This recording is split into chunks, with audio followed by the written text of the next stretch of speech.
우리 성금요일 새벽 오늘 우리에게 주시는 하나님 말씀을 받습니다. 오늘은 요한일서 1장 9절 말씀 한 절만 우리가 받도록 하겠습니다. 요한일서 1장 9절 말씀을 우리가 함께 합독하여 읽겠습니다. 시작. 만일 우리가 우리 죄를 자백하면 그는 미쁘시고 의로우사 우리 죄를 사하시며 우리를 모든 불의에서 깨끗하게 하실 것이요. 아멘. 하나님의 말씀입니다. 오늘은 예수님이 우리를 위하여 못 박혀 죽으신 성금요일입니다.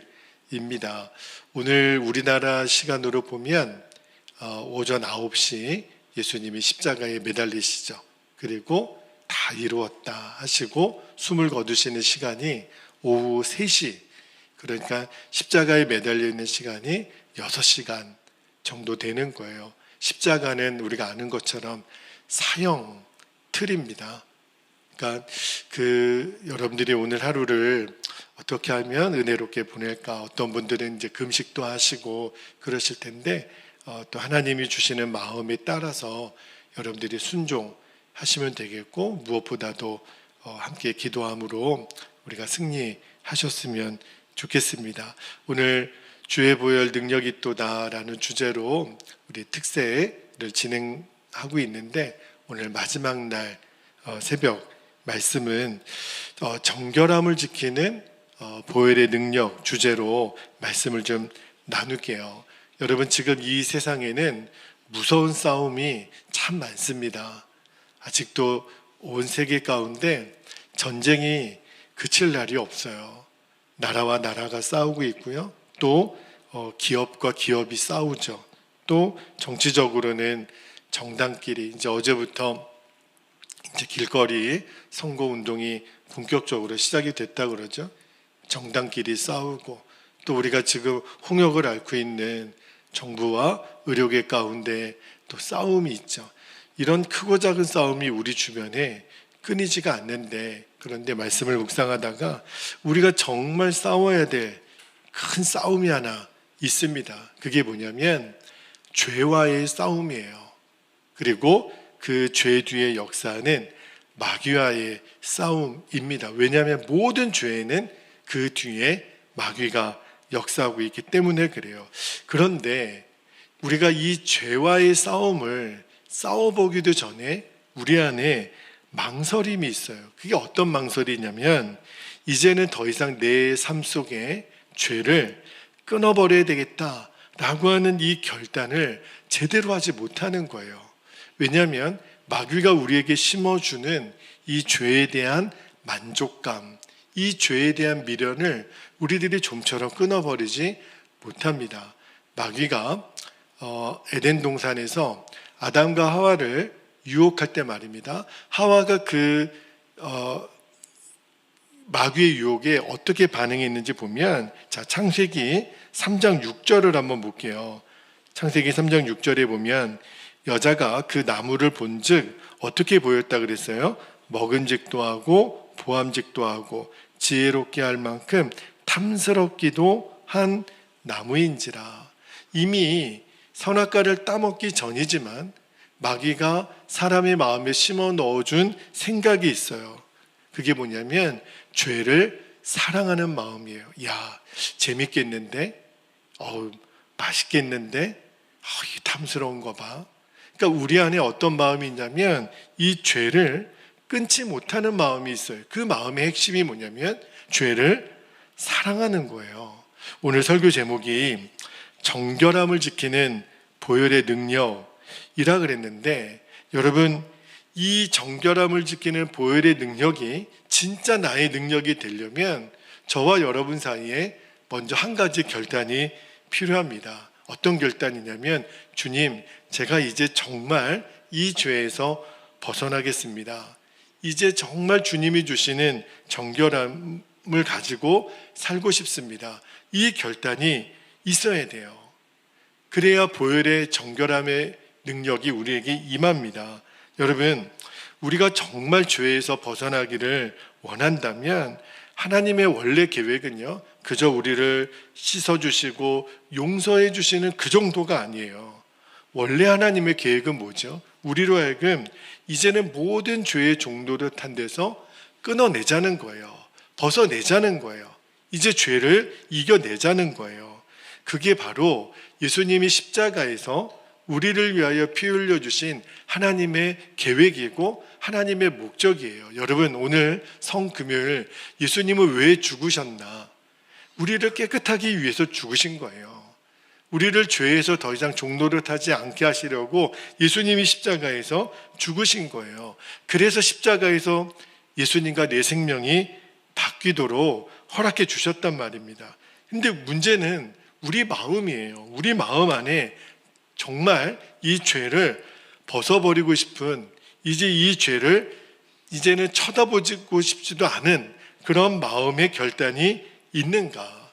우리가 육신을 가지고 있기 때문에 계속 죄는 우리 안에 역사해요. 우리가 십자가에서 예수님과 내 생명이 바뀌어서 우리가 예수님의 생명으로 우리가 산다 그래도 여전히 내가 육신을 입고 있기 때문에 내 안에 계속 이 육신은 역사합니다. 여러분, 이 육신에 일어나는 죄의 역사는 내 힘으로는 죄를 이길 수가 없어요. 자, 그러면 우리가 어떻게 하면 이 죄를 이길 수 있는가? 그죠? 여러분, 이 정결하게 하시는 이 보혈의 능력의 핵심이 뭐냐면 바로 회개예요. 오늘 그 말씀을 좀 여러분과 나누고 싶은 거예요. 자, 우리 마음속에 이제 나는 이제 더 이상 죄의 종노릇하기를 거절합니다, 이런 마음이 있다면 설령 우리가 또 다시 죄에 무너졌더라도 주님이 우리에게 요구하시는 건 뭐예요? 회개하라는 거예요. 여러분, 오늘 우리가 읽은 요한일서 1장 9절 말씀을 다시 한번 읽어드릴게요. 만일 우리가 우리 죄를 뭐하면요? 자백하면, 이게 회개하면이에요. 그는 미쁘시고 의로우사 우리 죄를 사하시며 우리를 모든 불의에서 깨끗하게 하실 것이요. 여러분, 보혈의 능력의 최고 핵심이 뭐예요? 우리를 모든 죄에서, 모든 죄의 묶임에서 풀어내시겠다는 거예요. 씻겨내시겠다는 거예요. 그런데 여기 보면 자백하면 그랬잖아요. 이 자백하면에 전제가 있습니다. 그게 뭐냐면 내가 이제 진짜 빛 가운데 살기를 원하는 사람이 되어야 돼요.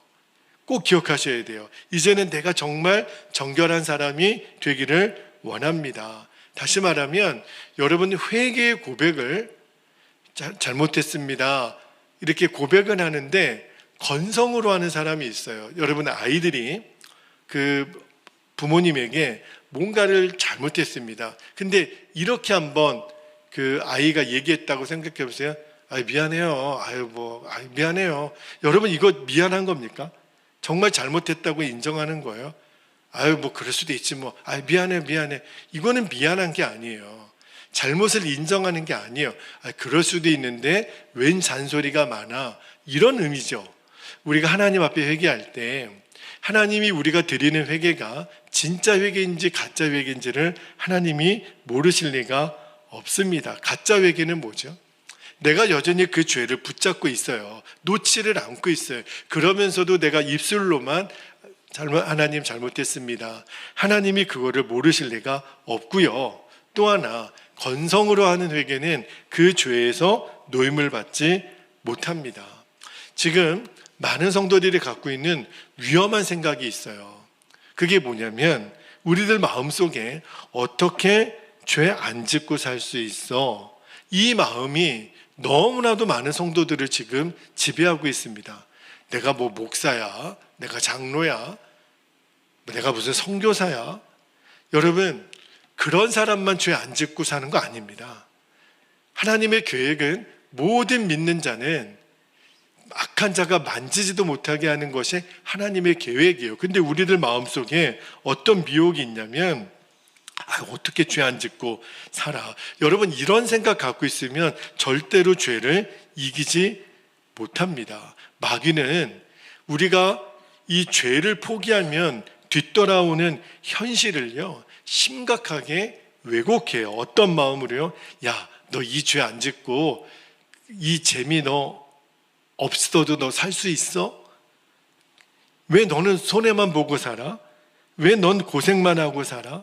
마귀는요, 마치 죄를 안 짓고 정결하고 거룩하게 살면 맨 우리는 고생만 하고 속기만 하고 우리는 재미도 못 누리고, 그렇게 이 거짓 진리를 자꾸 우리에게 심어주는 거예요. 여러분, 거짓말이에요. 마귀가 우리를 속이는 이 거짓말에 속아서는 안 됩니다. 성경은요, 죄에 대해서 얼마나 엄하게 다루고 계시는지를 알아야 됩니다. 요한복음 8장 13절 말씀 볼까요? 로마서 8장 13절에 보면 너희가 육신대로 살면 어떻게 된다 그랬어요? 반드시 죽을 것이로되 영으로서 너희 행실을 죽이면 살리니, 분명히 그러셨어요. 육신대로 살면 죽을 것이로되. 여러분, 절대로 죄를 가볍게 보아서는 안 됩니다. 여러분, 이 죄의 심각성을 알려면 오늘 우리가 성금요일 날 예수님이 십자가에서 죽으실 때까지 그 과정을 여러분 우리가 꼭 목도하셔야 됩니다. 복음서를 잘 보면 예수님이 이 성금요일 날 이 하루 동안에 얼마나 많은 고초를 당하셨는지 밤새도록, 여러분 복음서를 잘 읽어보면, 여러분 제가 카메라를 들고 예수님 고초당하신 장면을 클로즈업 한번 해볼게요. 여러분, 우리의 죄값을 치르기 위해서 예수님이 성금요일날 당하신 고난의 이야기가 나와요. 먼저는 그 대제사장의 종들에게 말할 수 없는 폭행을 당하십니다. 뺨을 맞아요. 침뱉음을 당하고 조롱을 받아요. 그리고 옷이 다 벗겨집니다. 여러분, 당시에는 여러분 속옷 겉옷의 개념이 없어요. 예수님, 여러분 옷이 벗겨졌다라고 하는 거는 수치예요. 여러분, 아랍권에 있는 사람들은, 특히 여인들은 이 얼굴도 내밀고 다니지 못하잖아요. 그게 수치예요, 수치. 그런데 성인 남자가 옷이 다 벗겨졌다. 여러분, 지금 길거리에 다닐 때 옷 다 벗고 한번 이 사거리에 서 보십시오. 이거는 말할 수 없는 수치예요. 예수님이 그러셨어요. 그리고 밤새도록 빌라도의 법정에서 그 신문을 당하시고 채찍에 맞으시고 가시관을 씌우고 그리고 피를 철철 흘리면서 그 무거운 십자가를 지고 가십니다. 그리고 골고다 언덕을 하염없이 올라가세요. 그 십자가를 끌면서 결국 십자가에 손과 발이 못 박히시고, 그리고 우리를 위하여 피와 물을 다 쏟으시고 결국은 다 이루셨다 고백하시고 오후 3시경에 예수님이 숨을 거두시죠. 여러분, 이 모든 예수님이 당한 고난이 왜 그런 고난을 당하셨는지를 이제 알아야 돼요. 그만큼 저와 여러분의 죄가 심각하다는 겁니다. 예수님이 이 고난을 당하지 않으면 이 죄를 씻겨낼 수가 없기 때문에. 그러니까 여러분, 죄는 절대로 내 관점으로 봐서는 안 돼요. 하나님의 관점으로 보셔야 됩니다. 이 죄가 얼마나 심각하기에 예수님이 그렇게 죽으셔야 했나. 여러분, 십자가는 우리의 죄가 그만큼 무섭고 심각하다는 것을 말해주는 거예요. 주님 분명히 말씀하셨습니다. 육신대로 살면, 다시 말하면 죄 가운데 있으면 정령 죽으리라. 근데 아담과 하와는요, 하나님이 그렇게 아담에게 말씀하셨어요. 너 선악과 따먹으면 너 정말 죽어. 정령 죽을 거야. 그런데 아담과 하와가 그 말씀을 대수롭지 않게 여겼어요. 심지어는요, 나중에 하와의 말이 어떻게 바뀌는 줄 아십니까? 자, 창세기 3장 3절 말씀을 볼게요. 창세기 3장 3절에 보면 동산 중앙에 있는 나무의 열매는 하나님의 말씀에 너희는 먹지도 말고 만지지도 말라. 어떻게 말이 바뀌어요? 너희가 죽을까 하노라. 죽을지도 몰라, 이렇게 바뀌어요. 하셨느니라. 여러분, 참 무섭죠? 태초부터 마귀의 공격 목표는 뭘까요? 우리로 하여금 죄 별거 아니야, 이 죄를 가볍게 생각하는 마음을 마귀는 계속 우리에게 심겨주는 거예요. 10가지 중에 한 가지 정도는 좀 괜찮지 않아? 100가지 중에 한 가지 정도는 괜찮지 않아? 여러분, 하나님이 아담과 하와에게 동산에 있는 모든 나무 1000가지, 10,000가지 열매를 다 허락하셨어요. 딱 하나, 선과 악을 아는 나무는 먹지 마라. 여러분, 10가지 중에 한 가지가 괜찮나요? 100가지 중에 한 가지가 괜찮나요? 아니요. 하나님은 모든 것 중에 하나, 선악과를 금지하셨어요. 그런데 아담과 하와가 그 선악과를 먹습니다. 어떻게 됐어요? 하나님과 영적인 교제를 할 수 있는 생명이 떠나갑니다. 그리고 하나님과의 관계가 끊어지고 에덴 동산에서 쫓겨나고 남자에게 여자에게 말할 수 없는 형벌이 임하고 결국 인간에게 찾아온 것이 죽음이에요. 여러분, 이제 이 죄의 심각성을 알아야 합니다. 자, 그러면 이 죄의 심각성을 알았어요. 그러면 그 다음에 저절로 죄가 이겨지는 게 아니에요. 어떻게 하면 우리가 죄를 이길 수 있을까? 먼저는 죄와의 싸움을 결단하라 그랬죠. 여러분, 내가 죄의 심각성을 알았다고 해서 또 결단했다고 해서 죄가 저절로 이겨지는 게 아니에요. 여러분, 내가 죄에서 종로를 타는 것을 벗어버리고 이기는 것은 오직 하나, 예수님의 보혈의 능력으로만 되는데, 그런데 우리를 정결하게 하시는 예수님의 보혈의 핵심이 뭐냐면 바로 회개에 있다는 거예요. 너희가 죄를 자백하면, 이 자백이 바로 회개예요. 그렇구나. 예수님의 그 보혈의 정결함의 능력은 내가 회개함으로 반응할 때 이제 나에게 실제가 되는 거예요. 여러분, 우리가 이번 한 주간 동안, 그리고 제가 말씀을 전하면서도 저의 말이 아니에요. 십자가의 진리죠. 우리는 예수님이 십자가에서 죽으실 때 나도 죽었어요. 할렐루야. 그리고 이제는 예수님의 생명이 내 생명이 됐습니다. 이제 여러분에게 그게 노래가 되셔야 돼요. 나는 죽고 예수를 사는 이 십자가 복음은 정말 우리들의 노래예요. 그 말씀을 들었죠. 자, 이제는 정말 그 믿음으로 결론을 삼았어도, 근데 우리들 이 마음에 육신을 가지고 있는 한 계속 나의 십자가에서 이미 처리된 이 옛사람이 계속 스물스물 올라오는 거예요. 혈기도 올라오고 욕심도 올라오고 미움도 올라오고 정욕도 일어나고 시기, 두려움, 근심, 내 죽지 않은 이 절망감. 여러분, 그때 오늘 성경은 뭐라고 얘기하냐면 영으로 육의 행실을 죽이라. 그런데 어떻게 죽이는 거죠? 여러분, 도대체 이 육의 행실을 영으로 죽이라는 게 무슨 말이에요? 회개하라는 거예요. 하나님 앞에서 자백하라는 거예요. 여러분, 이제는요, 예수님의 생명이 내 생명이 되시고 나면요, 우리 안에 완전히 달라지는 뚜렷한 현상이 하나 있어요. 그게 뭐냐면 더 이상 죄를 숨길 수가 없어요. 숨기고 싶어도 숨겨지지가 않아요. 마귀는요, 계속 우리 보고 죄를 숨기라 그럽니다. 여러분, 마귀가 우리 몸속에 어디에서 역사할까요? 심장에서 역사할까요? 간에서 역사할까요? 콩팥에서 역사할까요? 도대체 마귀는 우리 몸속에 어디에서 살까요? 어디에 살죠? 어둠이라는 집에서 삽니다. 마귀의 집 문패를 보면 문패를 보면 어둠이라고 돼 있어요. 마귀는 어둠에서 살아요. 그리고 우리 보고 꼭꼭 숨어라, 머리카락 보일라, 그렇게 이야기합니다. 그래야만 마귀가 우리를 계속 지배할 수 있으니까. 여러분, 이제는요, 정확히 알아야 돼요. 예수님이 내 생명이 되시고 난 다음에는 이제 그럴 필요 없어요. 숨을 필요 없어요. 마귀는요, 우리에게 숨어. 야, 얼마나 창피해. 얼마나 수치스러워. 그리고 때로는 우리를 협박합니다. 내가 확 불어버린다, 너.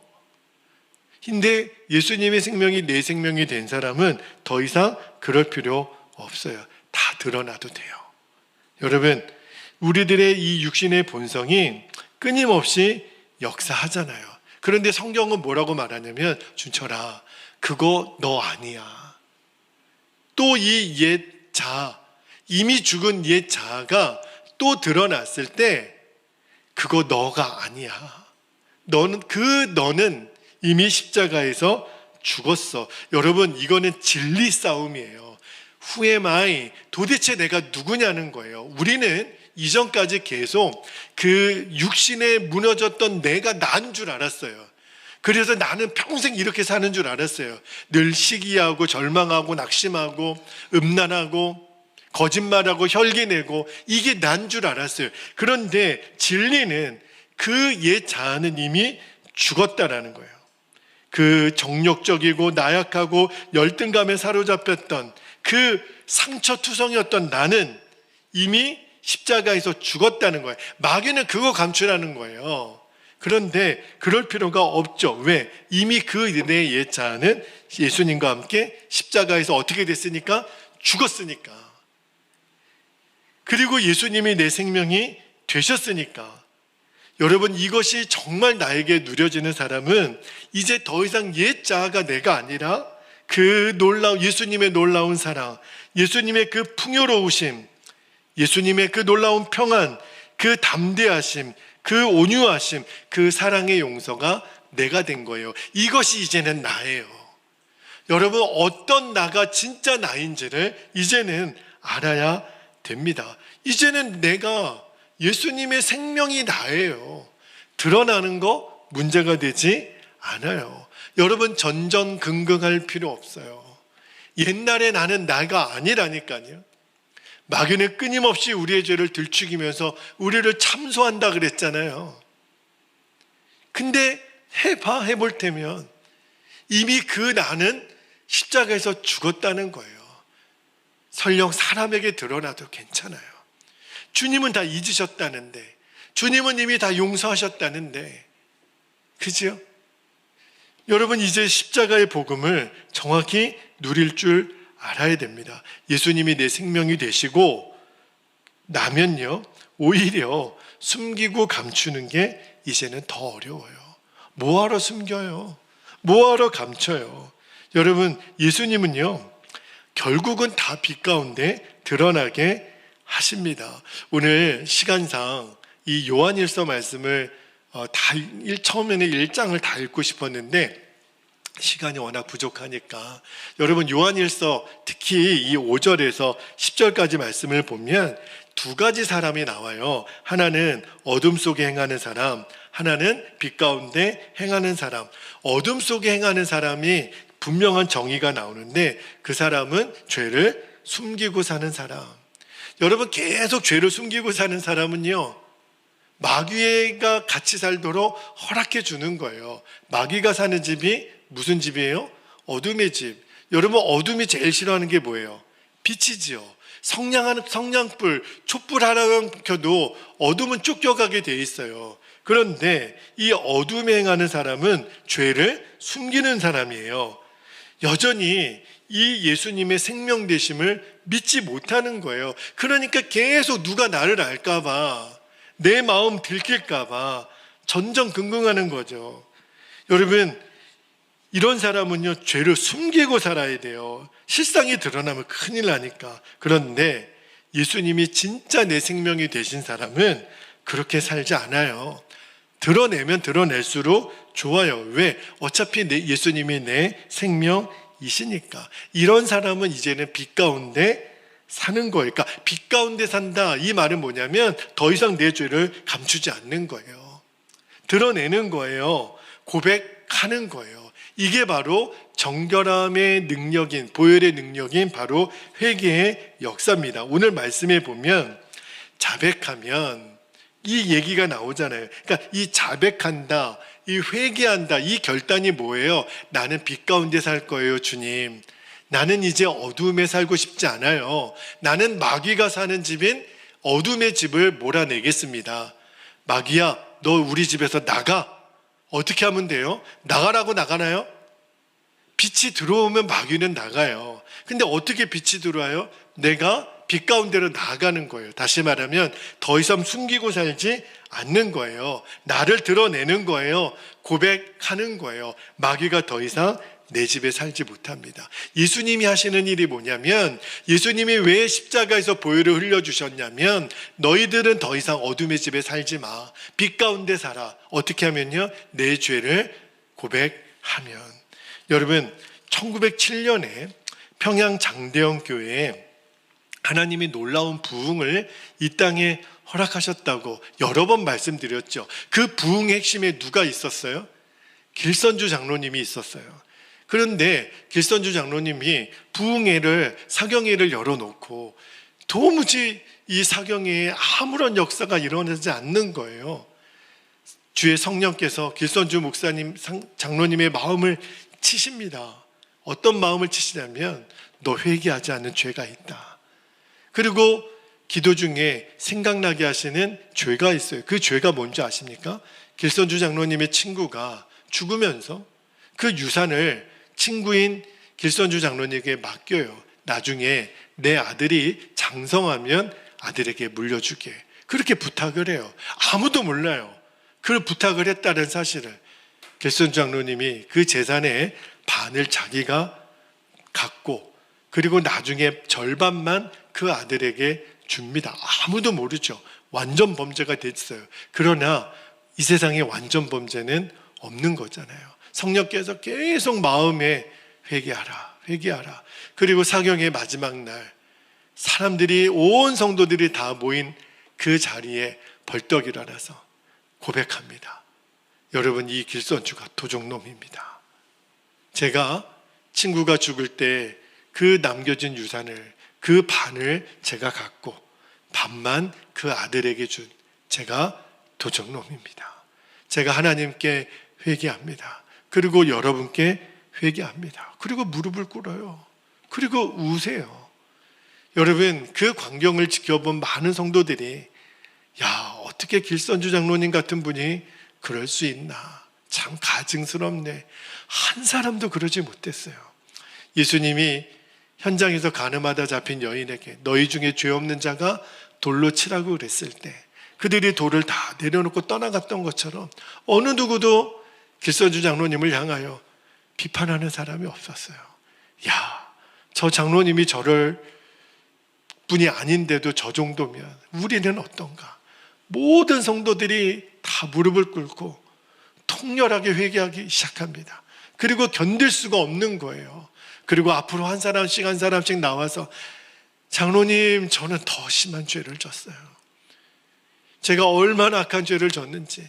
또 모든 성도들에게 죄를 고백하고, 그러니까 또 다른 집사님, 권사님 다 나와서 줄을 서서 눈물로 다 회개를 합니다. 그 죄가 드러나는 순간에 이제 완전히 파면당하고 쫓겨날 그런 각오를 하고 다 죄를, 밤이 새도록 죄를, 그 죄의 고백이 끊어지지 않는 거예요. 그때 하나님의 부흥이 임했습니다. 정말 하나님의 영이 그 장대영 교회 안에 충만하게 역사하기 시작했어요. 성령의 불이 임한 거죠. 이제는 숨길 것이 없는 거예요. 다 빛 가운데 드러내는 거예요. 이 회개의 부흥이 어마어마한 한국교회 부흥으로, 그때 당시에 200만 명이 회개하고 주님께로 돌아오는 역사가 있었고, 사실은 그 회개 때문에 지금의 한국교회가 있는 거예요. 길선주 장로님 그 한 분의 그 빛 가운데 나의 죄를 폭로하고, 커밍아웃이라고 그러죠. 나의 죄를 다 드러냈던 그 회개 사건이 오늘날 한국교회가 살게 된 거예요. 주님은요, 지금도 똑같이 그렇게 하십니다. 내 안에 계신 성령은요, 절대 우리의 죄를 감추지 못하게 하세요. 드러내게 하세요. 여러분, 숨으면 해결 안 됩니다. 감추면 해결 안 돼요. 내가 욕 들어 먹어도, 누가 나에게 돌을 던져도 드러내면 살아요. 죄는요, 감춘다고 해결되는 게 아니에요. 우리는 야, 이거 무덤까지 가는 거야, 그런 거 없어요. 완전 범죄 없어요. 그거는 마귀의 미혹이에요. 드러내면 살아요. 빛 가운데 나아가면 진짜 사는 거예요. 마귀는 계속 숨으라고 그러죠. 왜냐하면 그래야 끝까지 자기의 종이 되니까. 여러분, 예수님은 드러나게 할 죄는 계속 드러나게 하세요. 왜 그럴까요? 그 죄가 하나님 앞에서 드러나면 그러면 끝이에요. 우리가 하나님 앞에 서게 되기 전에, 그 전에 우리는 정결함의 은혜를 입지 못하면 하나님 앞에 못 서요. 예수님이 왜 십자가에서 죽으셨어요? 우리를 정결하게 하시려고. 그래야 우리가 하나님 앞에 설 수 있어요. 죄를 가지고서는 그 거룩하신 하나님 앞에 여러분 못 섭니다. 그런데 오늘 성금요일 예수님이 우리를 위하여 십자가에서 죽으셨어요. 왜요? 그 죄가 너무 심각하니까. 그 죄를 가지고는 하나님 앞에 설 수 없으니까. 그래서 우리의 죄를 당신이 가져가시고 예수님의 생명을 우리에게 주신 거예요. 그래야 하나님 앞에 설 수 있으니까. 여러분, 나중에 하나님 앞에 죄가 드러나면 그거 감당할 수 있는 사람이 없어요. 지금 드러내야 돼요. 지금 빛 가운데 나아가야 돼요. 그래서 주님이 오늘 우리에게 말씀하시는 거예요. 준철아, 회개하면 보혈의 능력이 너에게 임해. 다시 말하면 너는 이제 정결한 자가 되는 거야. 의로운 자가 되는 거야. 뭐하면요? 내가 빛 가운데 드러내면, 회개하면. 하나님은 계속 그렇게 하실 거예요. 여러분, 제일 미련한 사람은 이렇게 말씀을 들어도 또 감추는 거예요. 아니, 내가 이거 드러나면 목사님 나 인간 취급도 안 할 거야. 우리는 얼굴 쳐다보면서 못 살 거야. 마귀는 끊임없이 여러분에게 또 속입니다. 감춰. 나중에 회개하면 돼. 속으시면 안 돼요. 지금 드러나야 돼요. 나중에 회개할 거를 지금 못할 이유도 없는 거예요. 그렇죠? 마귀는 끊임없이 회개를 자꾸 미루라는 거예요. 야, 뭐 강도도 그 예수님 십자가에 달릴 때 죽기 전에 구원받았다더라. 여러분, 그러고 싶습니까? 평생 그렇게 비참하게 살다가 마지막 죽는 순간에 겨우 구원받고 싶습니까? 왜 그렇게 살고 싶어요? 지금 내가 이 죄의 문제가 해결되고 얼마나 영광스럽게, 얼마나 하나님 앞에 존귀하게 쓰임받아도 우리들의 인생 모자랄 판인데 평생 죄의 종노릇하다가 마지막 죽기 1초 전에 구원받고 싶으세요? 그게 무슨 영광스러운 구원입니까? 지금 내가 구원을 받았다면 구원받은 하나님의 자녀답게 살아야죠. 이제는 더 이상 마귀의 속임수에 넘어갈 이유가 없는 거예요. 주님이 오늘 그 일을 하고 싶으신 거예요. 그리고 하나님은 제일 먼저는 교회와 성도들로부터, 마지막 때의 제일 심판은 누구로부터 와요? 교회부터 심판하신다 그랬어요. 그래서 하나님은 교회를 정결하게 하기를 원하시는 거예요. 성도들을 정결하게 하기를 원하시는 거예요. 이 익산 땅의 부흥은 어떻게 오는 거죠? 내가 정결해질 때부터 오는 거예요. 우리 교회가 정결해질 때부터 이 익산 땅의 부흥은 시작되는 거예요. 평양 장대현 교회 부흥은 그렇게 시작이 된 거예요. 하나님의 부흥은 여기서부터 시작이 되는 겁니다. 세상을 먼저 정결하게 한 다음에 그 다음에 심판을 해도 세상을 심판하겠죠. 우리를 먼저 정결하게 하신 다음에 여러분, 이제 꼭 기억하셔야 돼요. 이제는 성도들을 계속해서 죄와 결별하게 하시고 숨지 못하게 하시는 게 하나님의 역사예요. 자, 이제 기도하겠습니다. 이제는 여러분이 결정하셔야 돼요. 여러분 어떻게 하실 거예요? 계속 감추실 거예요? 계속 숨기실 거예요? 여러분, 예수님의 보혈은 우리를 정결하게 하세요. 죄는요, 내 노력으로 끊어지는 게 아닙니다. 주님이 오늘 방법을 주셨어요. 빛 가운데 나아가라는 거예요. 회개하면, 다시 말하면 더 이상 내 안에 죄가 숨을 곳이 없도록 하면 돼요. 그러면 마귀는 더 이상 내 안에 힘을 잃어요. 그러면 죄에서 노임을 받는 거예요. 우리는 그동안 어떻게 하면 죄를 이기는지, 뭐 헌신을 하고 뭐 봉사를 하고 헌금을 많이 하고 다 아니에요. 그걸로 우리들의 죄가 이겨지는 거 아니에요. 우리는 보혈의 정결함의 능력을 입어야만 됩니다. 근데 그것은 회개하면, 너희들이 자백하면, 빛 가운데로 드러나면, 그러면 내가 너를 씻길 것이요 모든 불의한 것에서 너희가 노임을 받으리라. 오늘 이 성금요일 날 마지막 주시는 보혈의 능력을 붙잡으십시오. 주여, 제가 더 이상 숨지 않겠습니다. 빛 가운데 나아가겠습니다. 오늘 말씀이 좀 길었어요. 마지막 말씀이기도 하고 또 저의 간절한 고백이기도 하고 또 제가 주님 앞에 서고자 하는 그 마음 때문에 오늘 여러분에게 반복하여 이 말씀을 드립니다. 자, 이제 우리 함께 기도하겠습니다. 두 가지 기도 제목을 붙잡고 우리가 성금요일 날 새벽기도 고난주간의 특세를 마무리하겠습니다. 첫 번째 기도 제목은 이제 주님 더 이상 죄의 종이 아니라 주님의 종이 되기 위하여 빛 가운데로 나아가게 하옵소서. 제가 더 이상 숨지 않겠습니다. 두 번째, 주님 앞에 진정으로 회개함으로 나를 정결하게 하시는 보혈의 능력을 온전히 누리게 하옵소서. 그때부터 내 안에 자유가 임하는 거예요. 내가 죄를 이기는 역사가 나타나는 겁니다. 예수님이 그것 때문에 십자가에서 피를 흘려주셨어요. 주여, 이제는 이 능력이 우리가 5가지의 능력에 대해서 나눴어요. 한 가지 한 가지 여러분이 떠올리면서 주여, 이 정결하게 하시는 보혈의 능력이 나의 능력이 되게 하옵소서. 이 시간 우리 주님의 이름을 간절히 부르시고 통성으로 기도하겠습니다. 주여